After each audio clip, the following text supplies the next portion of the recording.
All right, a little bit of a glitch there to start with, but we're live on Groundwater Talk Live Special Edition. We got a couple of news events I wanted to address here, so let me just get my lights up here. We're kind of just had some news events come up that I wanted to talk to you about before we did our show, our normal show tomorrow, and there's a couple things coming up that let me we're live on Groundwater Talk Live Special Edition. We got a couple of news events I wanted to address here. So hold on a minute. Get my lights up here.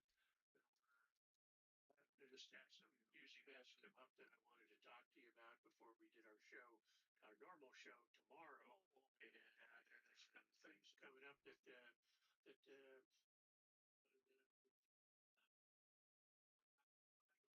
a computer crash here that's locked. So we're having some challenges here. All right, we're back. So sorry about that. But there's two things that have actually come up here that I wanted to talk to you about. I'm still having issues here. We're just going to turn those off. All right. Two things I wanted to talk to you about here is there was a ruling that came out from the courts in California that struck down some issues that the state water board had with water rights, and that's a big deal actually because this has been a topic of hot discussion, and also the railroad strike that's coming up and its potential impact on water districts. So that's probably a little bit lesser news. The water rights issue is kind of a big deal. So let me dive into that real quick here. And this is the article that came out. If I can bring that up here. And this is out of the Sacramento Bee Newsbreak edition. So the title is California's Drought Regulators Lost a Big Case and What It Means for the State's Power to Police Water. Now, what happens here is that the California State Water Resources Control Board is a very powerful agency that really has has an iron grip on water in the state. I mean, whatever they say goes, and so that makes it a especially because we've had water supply issues in the state and they're in the midst of a drought. So it's really a very powerful agency, and a lot of people look to the agency to what their decisions are, and they can be challenging to deal with, and basically they tend to run roughshod over a lot of people because they have that power. And so there was a lawsuit that came up, and the State Water Resources Control Board lost this lawsuit, and it has to do with water rights and senior water rights. So these are surface water rights, and what they've been doing in the past is they basically just said, whatever your water rights are, if we're having a drought, we can manage those and turn those off. And what you need to understand is the water rights in California, like a lot of Western states, are generally granted on the basis of seniority. So senior water rights should basically, in theory, be sacrosanct, and except in the case of very dire emergencies, they should not be terminated. And generally, you terminate water rights from on the basis of more junior water rights to more senior water rights. For instance, in Colorado, every year they kind of look and see what their for groundwater, for instance, what their availability would be. They manage their aquifers for certain life, and so they will terminate groundwater well water rights, for instance, based on their seniority every year, depending on what they predict for rainfall and recharge to the aquifers. In California, we're talking about surface water rights here, um, so we um, uh, so um, this and what California has been doing, the State Water Resources Control Board has been terminating senior water rights, and the courts have decided, in a nutshell, that this is not legal. So they have this case dates back to orders imposed by the state board in 2015, and it went to court, and it basically halted farms and cities throughout the Central Valley, which is, really a huge user of where most of the agricultural operations are, and a huge user of surface water. And they terminated senior water rights in this area, and a lawsuit was brought from farm and irrigation districts, and this is the ruling that came out. So it's the Sixth Appellate District Court in California, and it affects the state's ability to govern water supplies during the current drought. So, a defeat for the state water board all the way around, although there are some implications in the ruling that the state can exercise some emergency powers granted by the governor to actually get back at the same thing, but it makes it a lot more difficult to do that. So what happened this year is earlier in the year, the board ordered roughly 4,500 farms, cities, and other entities to stop taking water out of the Sacramento and San Joaquin rivers, which are the big rivers in the Central Valley, and they included senior water right holders, such as the city of San Francisco and the Modesto and Turlock irrigation districts, which are all big water using entities, and they pull water from the Tuolumne River. Tuolumne River flows out of the Sierra Nevada mountains and into the Sacramento or San Joaquin River, and so that's a big issue. So the the board, in a statement to the court's decision, basically said, okay, this ruling doesn't affect our ongoing drought responsibilities, which includes curtailments of senior water rights. So they're basically saying that we still have these rights, but the decision really does terminate these rights, except in the case of an extreme emergency. So they're arguing that that emergency does exist. So there's going to still be some fights about this, but the board was rebuked. They are not used to that. They're used to running roughshod over people and having their way. So this is a rare rebuke of the State Water Resources Control Board, and they don't like it.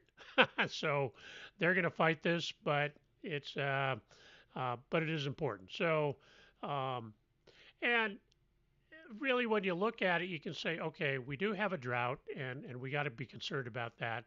But what is the value of these senior water rights if the board can just terminate them on a whim? And that's basically what a lot of what it does is they don't look at the seniority of the water rights. They don't take that into account, and they basically just act as if water right seniority does not exist. So this is a long established system, and so basically what the courts are doing is reestablishing that system that's been around for many years. So little bit of history here.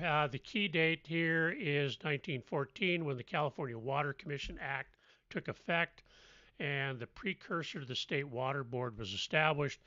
Anyone holding water rights that were claimed before 1914 is considered a senior water rights holder. So basically, if you have water rights that were established before 1914, we're talking surface water rights at this point, then you're considered a senior water rights holder and you're grandfathered in.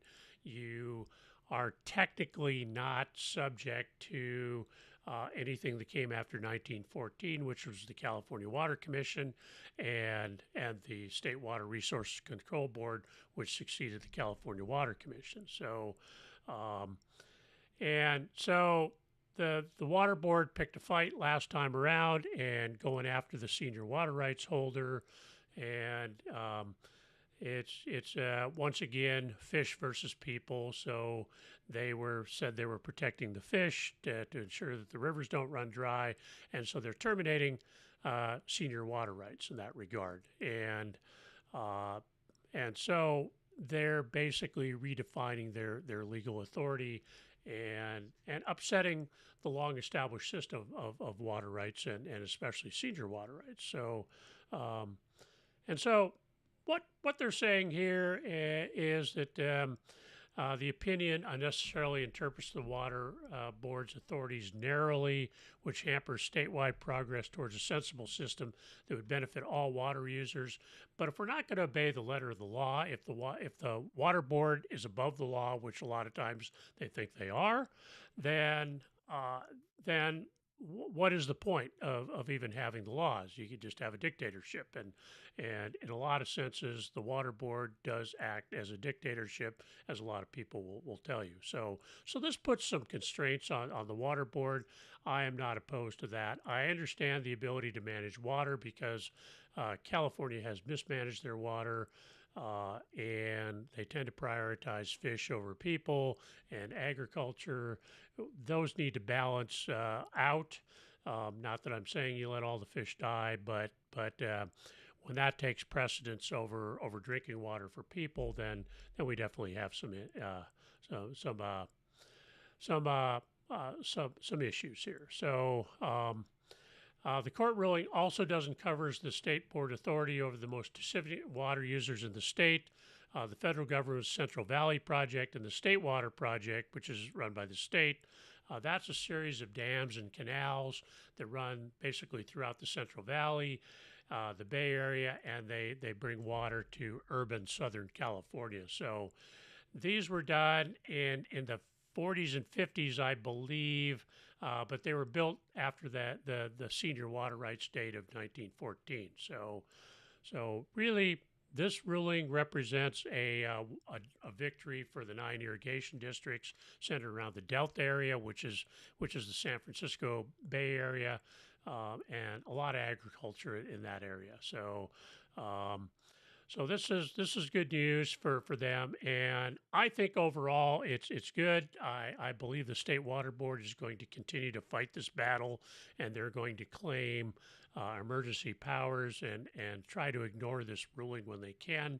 So there's probably more fights still to come, but I think it's important that we maintain our system of water rights or scrap it all together with something better instead of just having one entity like the State Water Resources Control Board, which claims dictatorial powers over water in the state of California, just making the rules on a whim. And they would argue that it's not on a whim, that it's all on the basis of science and protecting the fish and all that. But we clearly have some priorities, and they were ignoring the law based on the rulings, and the court, quite frankly, slapped their fingers on that. So that is that ruling. This is an important ruling because further rulings could actually flow out of this, and I think we're going to see maybe some more rulings that will actually curtail curtail the powers of the State Water Resources Control Board, and that would be good because they do tend to um, get a little overbearing and flexing their muscles as it were, and it makes it very difficult if you're not a delta smelt or a salmon in the river to do anything with water if you're dealing with State Water Resources Control Board. So clipping their wings a little bit is not necessarily a bad thing. Having a state entity with that much power is challenging, and there are people that are basically, quite frankly, being victimized by that, and once again, the water board would say they're being fair and equitable, but in the most cases, sometimes their rulings tend to be somewhat capricious, and so that is that. So we will see where this goes. I expect the water board to continue fighting that battle, and they're going to basically probably work with the governor and reconstruct some emergency powers that will give them the ability to go back and do the same thing. I would suspect that is probably going to be their strategy going forward, but we will see. This is definitely one to keep an eye on because this is a rare rebuke of the courts by the State Water Resources Control Board, and it is an interesting and it is an important ruling. All right, so our next topic that we're going to look at here, if I can switch stories, is the potential railway strike that could severely impact the water sector. Um, This is not a certainty at this time. They are talking about it. It's probably going to happen. My guess is there's some negotiations, but here's how it's going to affect the water districts if it does happen. We see a lot of water districts that are already having supply chain disruption issues, and so from getting pipe and valves to getting chemical supplies, all obviously water districts need chlorine to chlorinate the water and do disinfection to keep the bacteria out of the water. And so a lot of those parts and chemicals travel by train. This is where the disruptions could occur. This article is from the National Rural Water Association, NRWA, that I'm a member of, and so they're pointing out where these disruptions could occur, and for water districts to really prepare and make sure that they have everything that they need, or at least critical supplies, especially things like chlorine. Do you have a backup supply of chlorine to maintain your water system? Because if you can't get chlorine legally and you can't disinfect your water system, then legally you're not going to be able to run that according to the Safe Drinking Water Act. So it's going to be this could be a critical issue, and water districts really need to make sure that they have this addressed. Um, so uh, so basically, this basically just kind of covers what I just mentioned is the valves and the pipes probably are not that critical. Those types of supplies, you can probably kick the can down the road a little bit or reroute if you have failures, but you should probably have some spares on hand. But the chemicals, depending on how long the strike goes on, could be a critical issue because chlorine does not store really well. You need to kind of keep replacing it, and so it's one of those things where you kind of keep bringing it in, and you're using it every day to disinfect your water. So this is important. So here's the mitigation actions the NRWA suggests is. Coordinating with existing suppliers regarding deliveries and establishing a contract with alternative suppliers. So this a lot of these are probably really good moves anyway in these days of supply chain uncertainty. So it's probably something that most water systems should take to heart and do anyway. Um, Assess and conserve your existing supplies.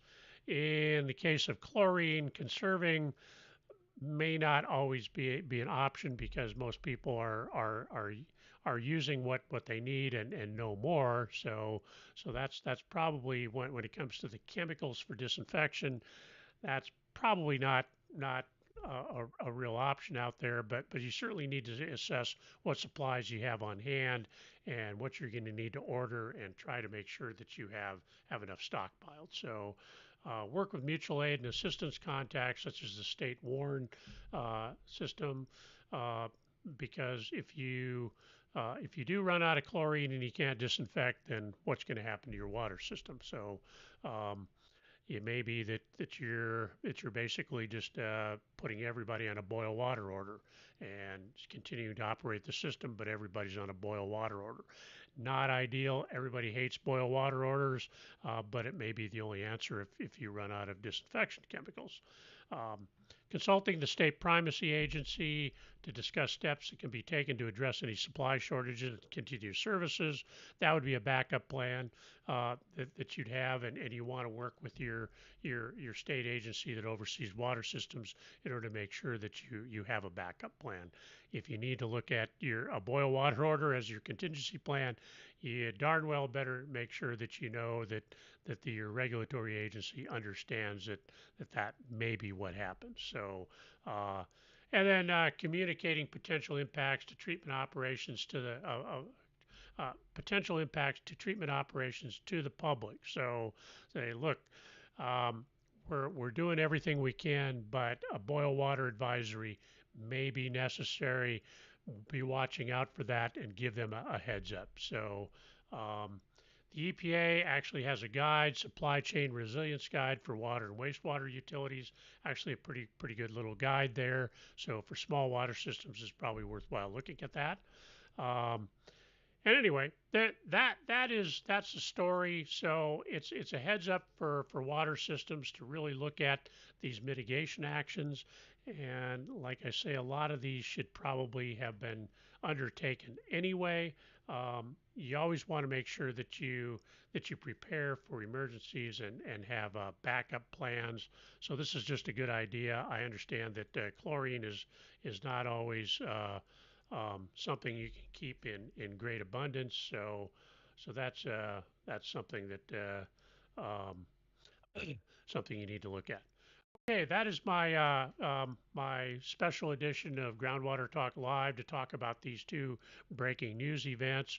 And you can reach me at tballard at groundwaterguy.com. I'm Tom Ballard.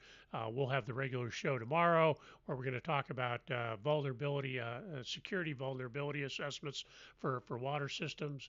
And so that should be fun. That'll be our full show. But I wanted to get this information out to folks so that they could take appropriate action as necessary. So for until tomorrow, until the show tomorrow, this is the Groundwater Guy signing off.